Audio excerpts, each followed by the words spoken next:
The Roth IRA is one of the most powerful tools in retirement, but most people miss out on its full potential. And in this video, I'm going to show you exactly how to make the most out of your Roth. Because most people, they're underutilizing it and it's quietly costing them thousands of dollars in retirement. See, you might think that you're doing everything right just by contributing, but the truth is that's only scratching the surface. There are powerful strategies, hidden rules, and common mistakes that can make or break how much tax-free money that you'll actually have down the road in retirement. I'm Jonathan Rankin, and for nearly 20 years, I've helped people retire with confidence, and today I'm walking you through the rules that you have to know and the strategies that you can use to get the most out of your Roth. Now, before we dive in, I want to hear from you. In the comments, let me know, how are you currently using your Roth IRA or Roth 401k? Drop in the comments so that we can all learn from each other's approaches. Now, before we dive into the rules and the strategies behind maximizing your Roth, it's important to take a step back and talk about why a Roth is important in the first place. See, one of the biggest benefits is that all of the growth that you experience in a Roth is tax-free, and when you withdraw money in retirement, it's tax-free as well. But the catch to get that benefit, you're actually putting money in after tax, which is unlike a traditional IRA or a traditional 401k that goes in pre-tax. And so one of the biggest questions that I often get is, when does it make sense to contribute to a Roth versus a traditional? And this is really simple. You always want to look at what is your income tax today and will it be higher or lower in the future? Because if your income is extremely high right now and you expect it to be lower in retirement, then it's going to make sense to contribute to a pre-tax account like a traditional IRA or traditional 401k. However, if it's one of those years where your income is down, then it's going to make sense to contribute to a Roth if you're expecting that down the road, your income is going to be higher than where it is today. So use that as your guideline to determine whether or not you should be contributing to a Roth or a traditional pre-tax account. But for a lot of individuals, they actually have both. But when you're thinking about contributing, there are limits that you have to consider. And for 2025, the Roth IRA contribution limit is $7,000 for individuals that are under 50 and $8,000 for those that are older than 50, thanks to that $1,000 catch-up provision. But your ability to contribute is phased out based on your income. So if you're single or head of household, the phase-out range begins at $150,000 and ends at $165,000 of modified adjusted gross income. But if you're married filing jointly, then the phase-out starts at $236,000 and ends at $246,000. And if your income falls within these ranges, then your contribution limit will be reduced accordingly. And if it's above the top range, then you won't be able to contribute directly to a Roth IRA. So at that point, you'll want to consider a Roth 401k if you have access to one, because there are no income limitations on a Roth 401k. Now, there are three types of ways that you can contribute to a Roth if you are phased out. And those are considered conversions, and there are three types of Roth conversions that you need to know. So your Roth conversion is when you move money from a traditional IRA or pre-tax 401k into a Roth IRA or Roth 401k. So you're going to owe income tax on the amount that you convert, but once it's in the Roth, you get all the benefits. It grows tax-free, it can be withdrawn tax-free in retirement.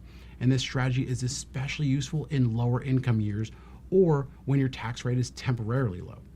Now, one of the strategies that you can use is also called a backdoor Roth, and this is a legal workaround for high earners, and here's how it works. So what you do is you make a non-deductible contribution to a traditional IRA, and there's no income limit to do that. And then you can convert that traditional IRA to a Roth IRA, and you want to do that immediately so that there's no growth on those dollars. But you have to be careful, because there is one important rule that we're going to get to that can make a backdoor Roth a wasted effort. Now, the next conversion strategy is called the Mega-Backdoor Roth, and this is by far the most powerful Roth strategy, but it does require a specific type of 401k plan that allows after-tax contributions and in-plan Roth conversions or in-service distributions.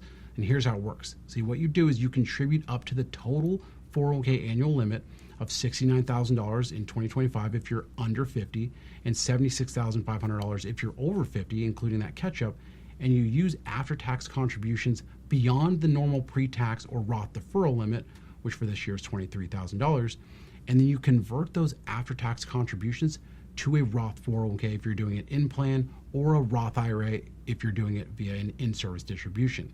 And this lets high earners sock away tens of thousands of dollars into Roth accounts each year, even if they're phased out of direct Roth IRA contributions. Now, before you go and fund a Roth, either through contributions or conversions, there are some very important rules that you need to know. And that first rule is the Pro-Rata rule. See, this Pro-Rata rule kicks in when you do a Roth conversion, like a backdoor Roth, and you have both pre-tax and after-tax money in any traditional, SEP, or simple IRA. See, the IRS, they don't let you cherry pick and convert just the after-tax dollars tax-free. Instead, the conversion is taxed proportionally across all of your IRA balances based on how much of your total IRA value is in pre-tax versus after-tax. So let's walk through an example. Let's say that in 2025, you have $94,000 in a traditional IRA from previous pre-tax contributions. And you decide you want to do a backdoor Roth, so you make a $6,000 non-deductible contribution to that same IRA. Now, you want to do that backdoor Roth and convert that $6,000. But unfortunately, here's what happens. You see, your total IRA balance is now $100,000, the $94,000 of pre-tax and the $6,000 of after-tax. So when you convert that $6,000 to a Roth IRA, only 6% of that is actually after tax. That means that $360 is tax-free and $5,640 is actually taxable income.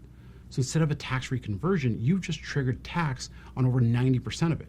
So how do you avoid that? Well, if your 401k allows it, you can always roll your pre-tax IRA dollars into your 401k first. Now what this does is it moves the taxable portion out of the IRA system, leaving just your non-deductible after-tax contributions behind. Then you can convert that clean $6,000 to a Roth IRA with no taxes owed. Now if you're going to do any Roth conversion, you have to make sure you understand the Pro-Rata rule, but there is also another rule that you need to be aware of, and that is the 5-year rule. In fact, there are actually 2 5-year rules that we need to go over. The first is the 5-year rule for contributions, and the second is the 5-year rule for conversions. So let's start with the 5-year rule for Roth contributions. See, this rule, it determines whether growth in your Roth IRA is tax-free when you take it out. Now, for a withdrawal to be considered a qualified distribution, 2 things have to happen first. Either you've got to be 59.5 or older, or the withdrawal must be due to death, disability, or for a first-time home purchase up to $10,000. And here's the part that most people miss. So you must have had any Roth IRA open for at least 5 tax years, and that clock starts the moment that you make your very first Roth IRA contribution.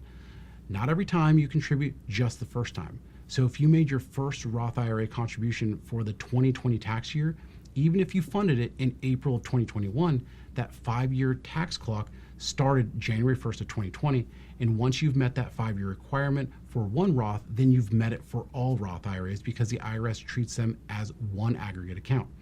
But just a heads up, Roth 401ks do not count towards your Roth IRA clock. So if you roll over a Roth 401k into a Roth IRA and it's your first Roth IRA ever, that triggers a brand new 5-year clock for your IRA, even if the Roth 401k has already met its own 5-year test. So if you're planning to retire early and use Roth dollars, then make sure that you've had a Roth IRA open for at least 5 years. Now let's talk about the second 5-year rule, which applies to Roth conversions. See, when you move money from a traditional IRA or 401k into a Roth IRA and pay the taxes on the converted amount, this rule is about penalties, specifically the 10% early withdrawal penalty on conversion amounts if you take them out within 5 years of converting and you're under 59.5. See, each conversion has its own 5-year clock. So if you do a Roth conversion in 2025, then you need to wait until 2029 to withdraw that conversion amount penalty-free unless you're already 59.5 or meet another exception. And here's why this rule exists. You see, without it, someone under 59.5 could just convert their IRA to a Roth and then immediately withdraw the money to dodge the early withdrawal penalty. So this rule, it closes that loophole. Let's walk through a quick example. So let's say that you're 45 and you convert $50,000 from your traditional IRA into a Roth, and you do that this year. Well, you'll pay income tax on the $50,000, but if you try to withdraw that amount in 2026, even though it was already taxed, you're still going to get hit with that 10% early withdrawal penalty unless you've waited the full 5 tax years to do so. Now, if you're already over 59.5, then this rule is irrelevant because you can access conversion amounts without penalty anytime because your age alone exempts you from the 10% rule. So now that you've mastered the contribution aspects of a Roth, let's talk about how you can actually maximize your retirement, because there are 8 tactical strategies to maximizing your Roth IRA. Now, before we jump into those advanced strategies, I want to mention something that might be helpful. And if you're watching this and wondering how do these rules actually apply to your situation, or whether or not you're on track for retirement or missing key opportunities, well, we've built a retirement quiz designed to help you figure that out. And this isn't some generic calculator that's going to spit out a number. When you complete it, a member of our team will personally review your inputs and send you a customized video explaining your personalized retirement picture, what you're doing well, what you might be missing, and what steps you should consider.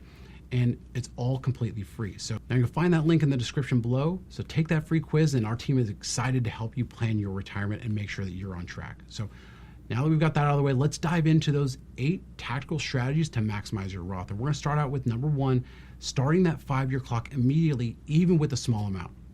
See, the most straightforward way to maximize a Roth IRA is to start the 5-year contribution clock as early as possible, even if you're only able to contribute a small amount, because this rule applies to all Roths collectively, not each individual account or contribution.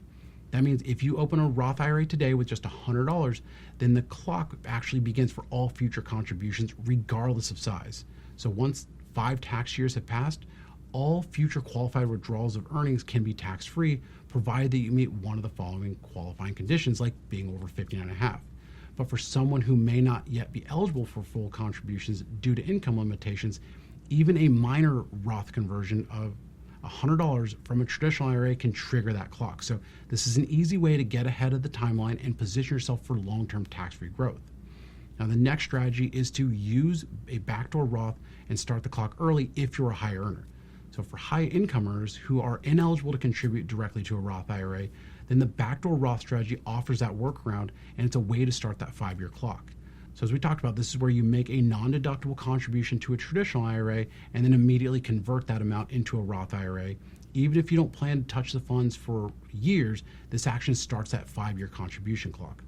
Now, the third strategy is to be strategic when rolling over a Roth 401k, because even though Roth 401ks and Roth IRAs share similar tax-free withdrawal benefits, they operate under separate 5-year clocks. So rolling over a Roth 401k to a brand new Roth IRA resets the 5-year contribution clock for that IRA, even if the Roth 401k had already met its own 5-year requirement. So to avoid this timing issue, it's always wise to open and fund a Roth IRA at least 5 years before you plan on rolling over your Roth 401k. Now, the fourth strategy is to ladder Roth conversions to create future penalty-free access.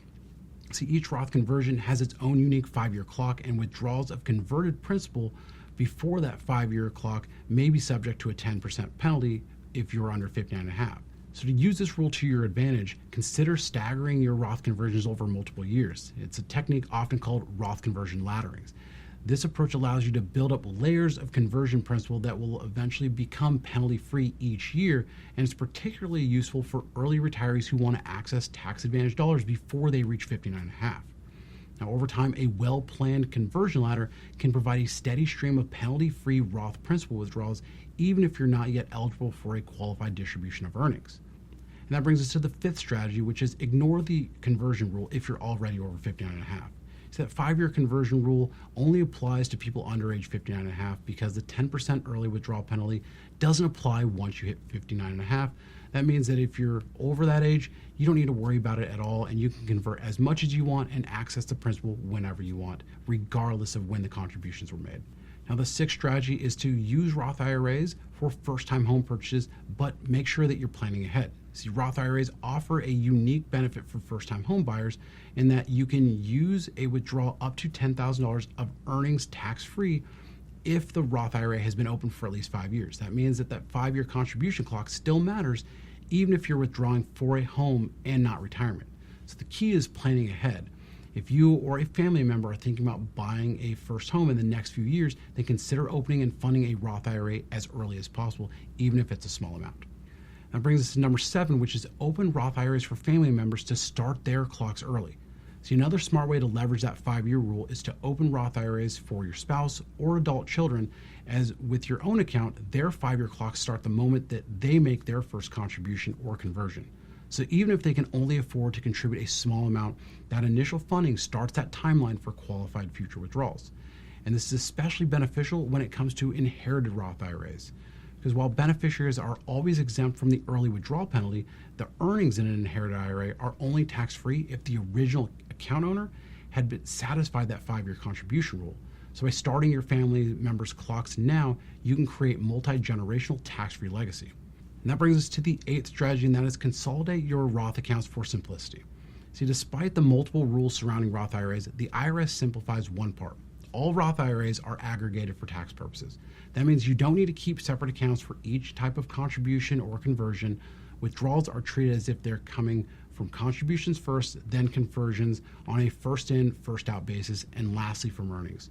So unless you need to track specific conversions for recharacterization or personal accounting purposes, there's no benefit to keeping multiple Roth accounts. See, the Roth IRA isn't just a tax shelter, it's a strategic tool, and if you understand the rules and use the right techniques and start early, it can give you decades of tax-free growth and flexibility in retirement. But as we've seen today, there are a lot of landmines along the way, especially for high earners or those nearing retirement. Now, if you want to know whether or not you're on track or you're leaving a Roth opportunity on the table, then take the retirement quiz link below. It's not some automated calculator. My team and I will personally review your inputs and send you a customized video to help you understand your retirement picture and what you should be doing right now. And if this video helped you think differently about your Roth strategy, then do me a favor, leave a comment or share it with someone that's planning for their retirement, and make sure you subscribe for more retirement planning content just like this. I'm Jonathan Rankin, and I will see you in the next one.